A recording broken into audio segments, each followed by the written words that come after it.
So where do I want to go with from here? I always have to distill down because I'd love to just stand here and tell you all this stuff all day long.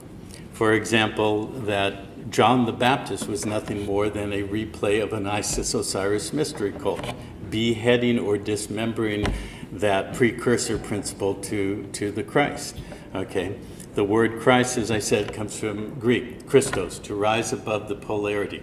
Okay, the word Messiah is actually an Egyptian word, Mesa, which means the fat of the crocodile, which was anointed on the initiate who had walked the left eye of Horus and the right eye of Horus, because the left eye and the right eye are the two brains. You have to integrate the two brains in order to see both the linear construct and the right brain, or the whole construct, which is the electromagnetic field. Okay, so as those who know me know, I could talk about all this for days. Okay, but I want to boil it down to the essence. So what's really important? Status, standing, and capacity. This is where we get into the nature of law. Because as I said yesterday, and as I said in my interview with Jeff, for those of you who saw it, that our current status is bonded as the surety, which means the collateral, guaranteeing a facility for debt, existing debt, former debt, and the creation of new debt. The perpetual extraction of our life force. Because what do we do all day long? We chase money, what we call money. It's not even money.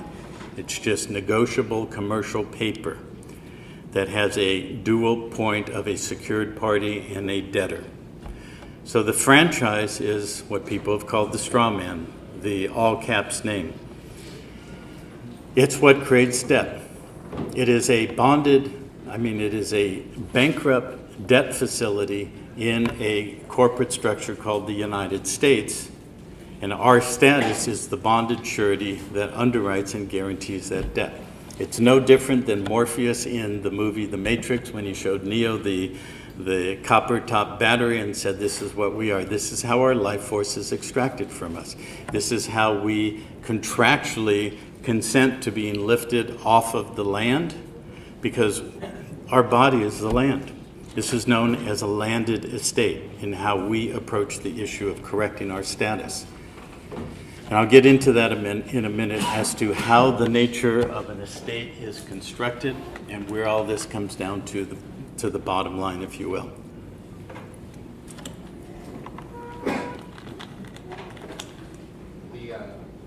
I don't know if I'm allowed to comment. No, All right, wait. Okay.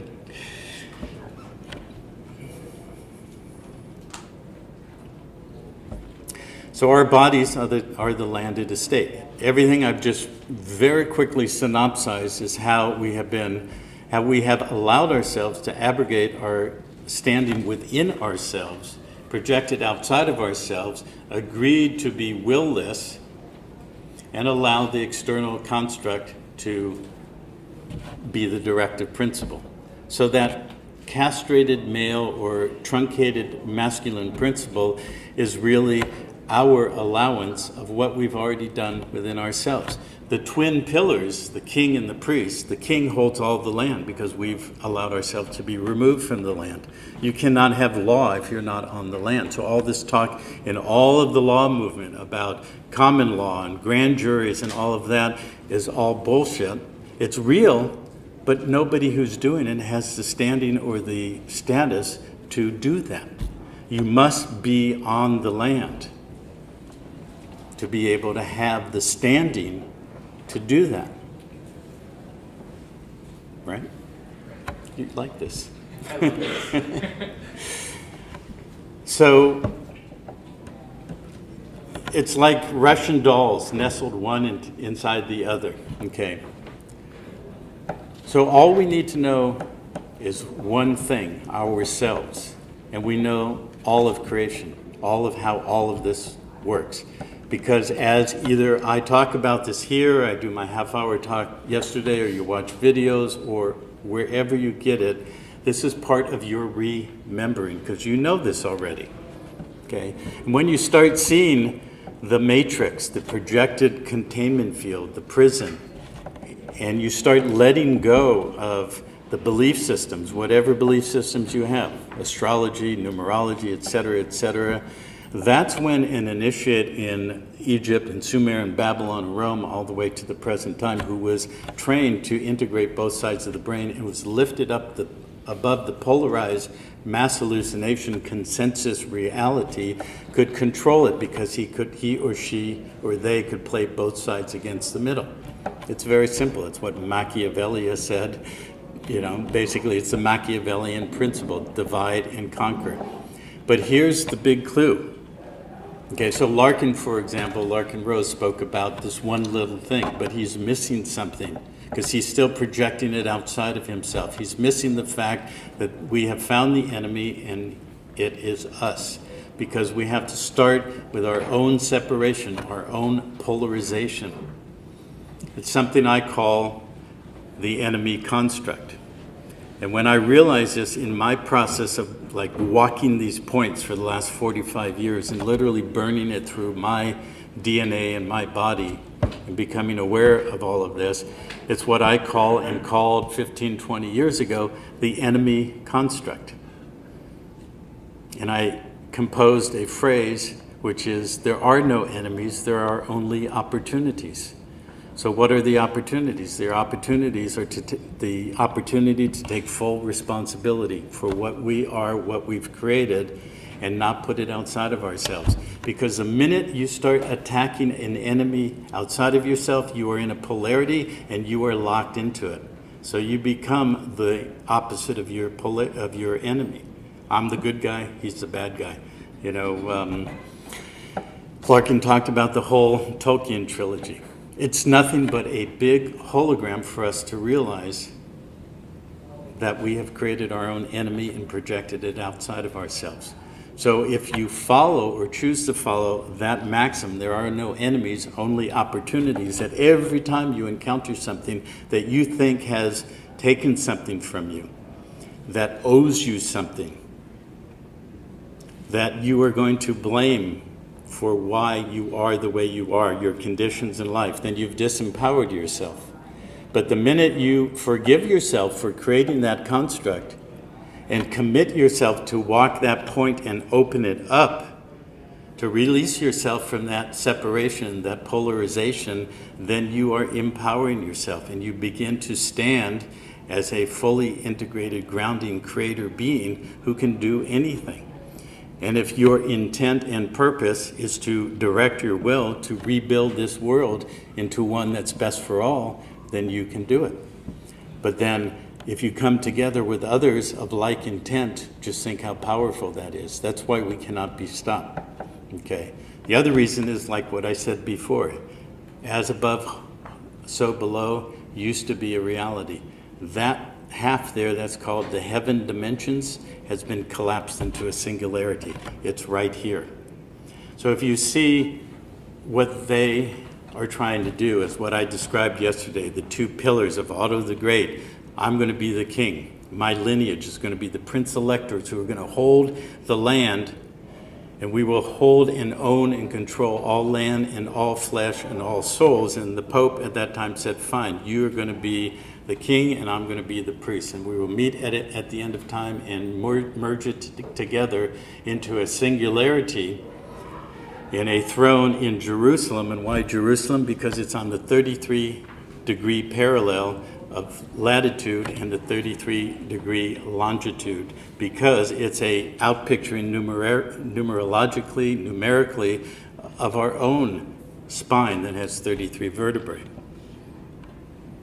That's why the metaphor of Jesus in his life was 33 years, because he walked, so to speak, the 30 vertebrae to the last 3, and then you open it up.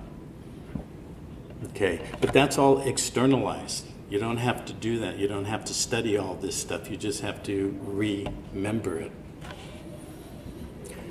So as that is embodied in law, it's what I said, that key phrase, status, standing, and capacity.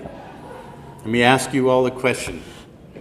Do you want to embody and hold the status of a bonded surety to a bankrupt franchise and be the perpetual, eternal, collateralized instrument for life negating and destroying fictions and law? If anybody here would like to contract or recontract to that, I suggest this meeting's not for you. So what we have done is we've contracted and recontracted innumerable times. We recontract ourselves to that status over and over again. And the reason why so many of the leading masters in breaking the code and the law and all the systems went to prison, because they didn't understand this. They allowed their mind, which was incredibly acute, to lead them instead of their being, because our beings know who we are. We don't have to find it outside of ourselves, although it helps because the whole hologram we're in is a reflective mechanism for us to see ourselves, to discover ourselves. But unfortunately, a lot of these guys who I studied with, who were my mentors and so forth, almost all of them went to prison because they didn't understand this, as brilliant as they were. Okay, and they didn't understand the whole multidimensional dynamics of how it all worked. So I'm going to go into that.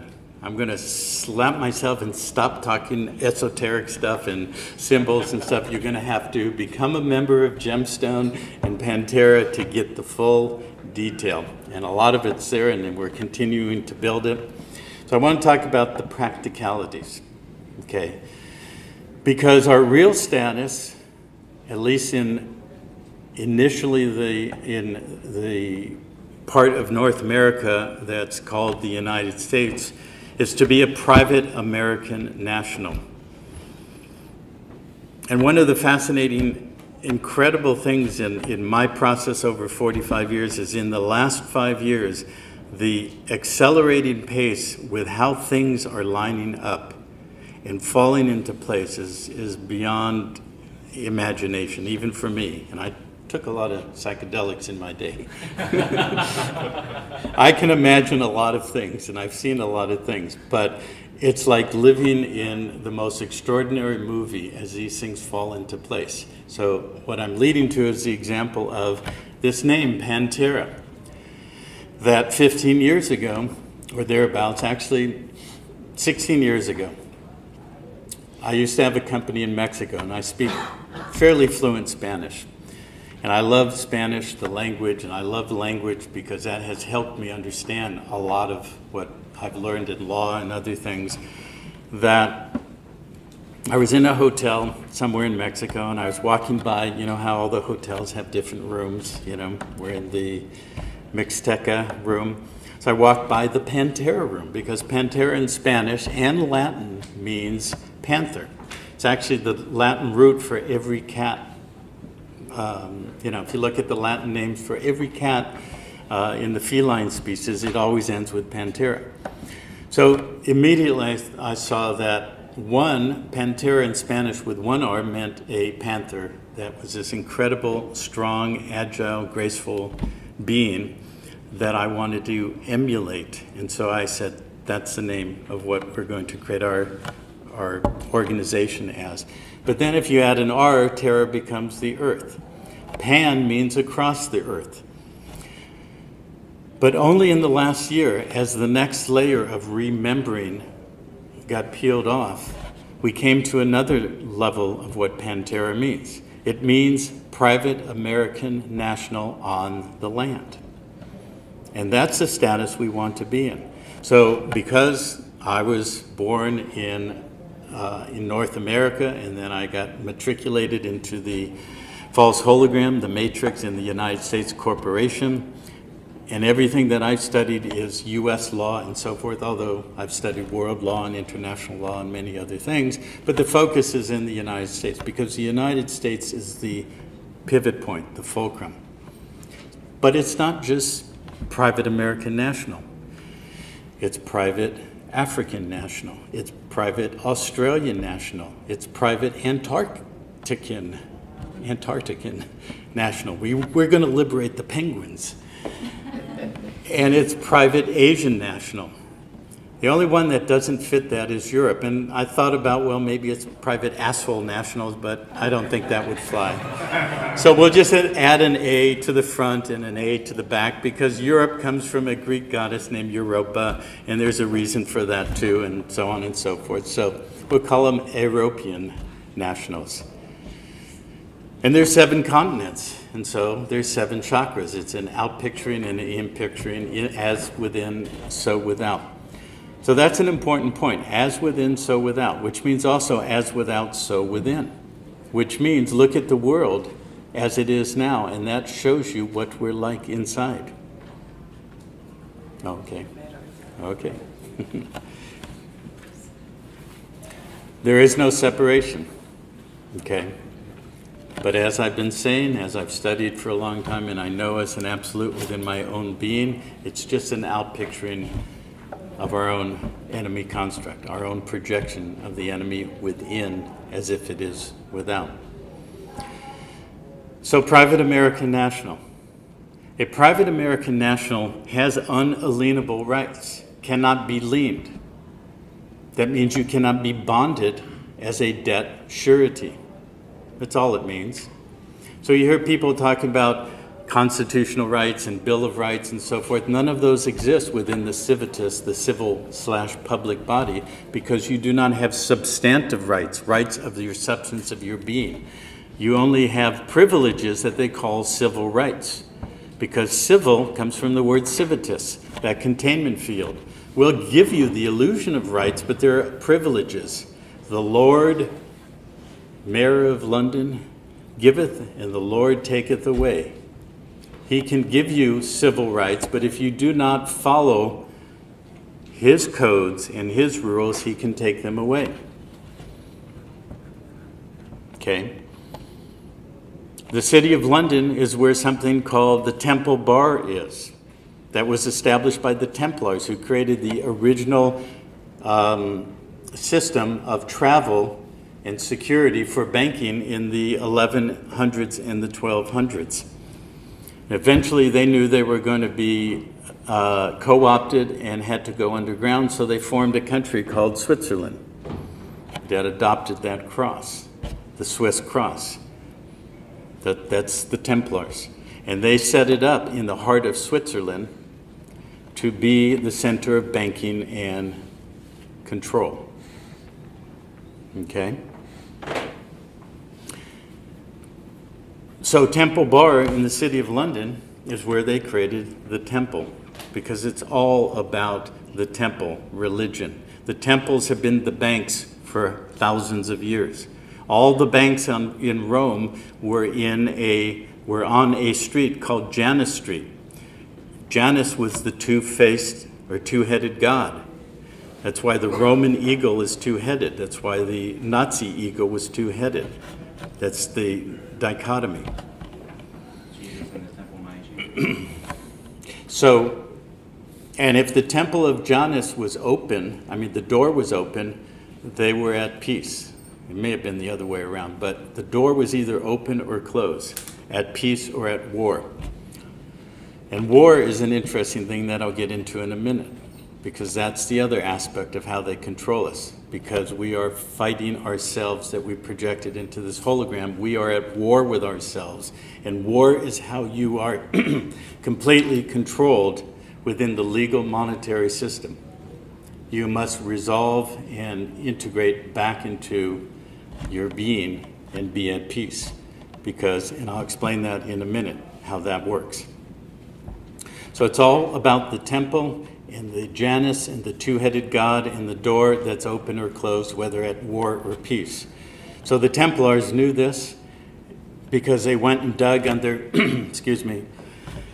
the temple in Jerusalem, and they found all kinds of goodies in the year 1127, and then they ran over to the Pope and said, hey, we found it. Yep, that's good. Because they were the bloodlines called the Merovingians who came out of Jerusalem after the Romans kind of knocked the temple down, came up through southern France, and became the royal bloodlines of Europe, starting in around 700, 750, out of which was birthed Charlemagne, and who created the Holy Roman Empire in the year 800, until his descendant, Otto the Great, in 962, created that agreement that I talked about yesterday.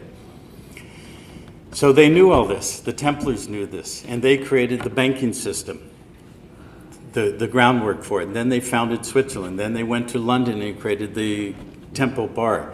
And then they created the 4 Inns of Court. And then they created the Office of the Exchequer, who was the arch-treasurer that I mentioned yesterday, that George III was identified in the Treaty of Paris as the arch-treasurer and the prince-elector of the Holy Roman Empire and the United States of America. So the arch-treasurer is, and the prince-elector is the Holy Roman Empire. So the United States is part of the Holy Roman Empire. We'll get to that in a minute. But basically that's all in the city of London. And out of the Temple Bar and the 4 Inns of Court comes the Bar Association. Bar, for many of you know, but some don't, means the British Accredited Registry, because everything on this planet, down to the bananas and the apples that we eat now, have a barcode on it. It's all registered as crown property. It's part of the royal estate. So when you think, like there was the guy who was the optimist, I don't know his name, he talked about owning property. I think he was, he was a technology, but somebody else was talking about owning land and stuff like that. You don't own any land. You're just a tenant, and you're the bonded surety for it. When you buy your house, were you buying real estate? Did you know that real in Spanish and Latin means royal?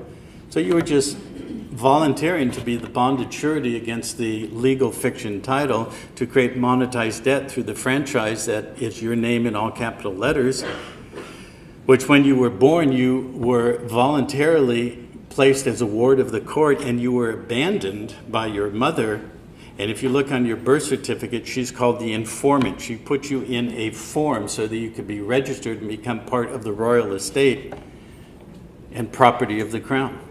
All land, all flesh, and all souls. Okay, so the bar associations of the world, the lawyers, are nothing more than captains of ships. They're called esquires, and the minimum office that you must have to be an esquire is captain. So they are captains of the ship, and their bar card is a letter of marque and reprisal to board your commercial vessel to plunder for booty and prize, to reprise it back to the crown, which is at war with you because you're an enemy of the state. How many of you did not know that? Okay? It all fits together, absolutely, as an integrated whole. And if you're not aware of that, ignorance of the law is no excuse, and you're, as they say, pretty well screwed, blued, and tattooed. And the tattoo is a barcode on your ass so they can track you. Okay? Because you're registered as property of the crown, period. Royal estate. Of course, there's a lot more detail to all of that, but this is the nature of your bonded surety to a bankrupt franchise, to a bankrupt corporation, to a global system in bankruptcy. Because bankruptcy is in maritime and admiralty law. It's the law of the sea. So when you were born, you were birthed. You came down the waters of your mother's canal. It's all water metaphor. And you birthed at the dock. The dock was there to receive you, and the port master took you in and registered the cargo of your being, your soul, your spirit, in the cargo of the physical body, which is now going to be informed into an artificial construct that you operate your whole life through, including being a vessel in commerce. So as a vessel in commerce, you are floating on the sea of commerce. Now we get into some interesting things, okay? In the year 1666, there's that number again. They like numbers. Fire of London? Pardon? Yeah. The Fire of London, she said, which was actually 1665. They always know what they're going to do, and they set it up. They had a game plan and a blueprint, a calendar blueprint for time, because they are and were master astrologers. They could read all of the numerics and the symbols and the structures and all of that. It's part of the esoteric training. Because in 1536, a guy named Ignatius Loyola, who was a Spanish priest, who was in what we call the Four Corners area, where they were hauling gold out of the area of Utah and that Four Corners area directly to Texas and putting them on ships and sending them back to Spain. Gold that had been there for thousands and thousands of years, that he suddenly got a download. He was activated. He said, I know who I am. I have to create an order, the Society of Jesus. So he made his way back to Rome. He told the Pope, he said, yep, you're it. And they created the Jesuits around 1536. So by 1540, they said, we need a gathering, a council. So they created what was called the Council of Trent. And they met for 24 years. Do you know back then what you could do in 24 years? That's a long time. They didn't have to worry about all the entrapments of our modern system. That's a long time to bring in every master astrologer and numerologist and mapping of the whole hologram. They knew exactly how to plan the next 500 years to create the end point because they had access to the blueprint. There's a lot of reasons why, and I'm not going to go into it or I'd spend another hour talking to you. Nonetheless, by 1665, they knew that the city of London needed to be rebuilt. So, because it was, sprawl and all kinds of mess. So they burned it down, called it the Great Fire of London, and they re-established the city of London, a square mile, 1 mile square, that is a sovereign city-state. So that was the second one after they created the Vatican. And so that became the center of the crown, that eventually became the owner of the Bank of London, Bank of England, which became the model for the central bank system. It's where the Rothschilds then came to in the 17 and 1800s, et cetera, and that's where they birthed the British East Indies Company, the Virginia Company, the joint stock companies that became the nation corporations of the world. There's a lot of history in that. We're not going to go into all of that. But in 1666, knowing what they were creating, because they had the blueprint, they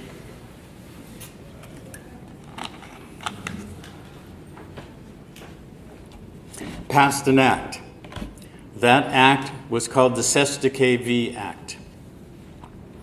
There had been another one done in 1540, interestingly, by Henry VIII, but this was really the key. Your whole world revolves around that one act. Anybody here knew that before I said that? You guys don't count.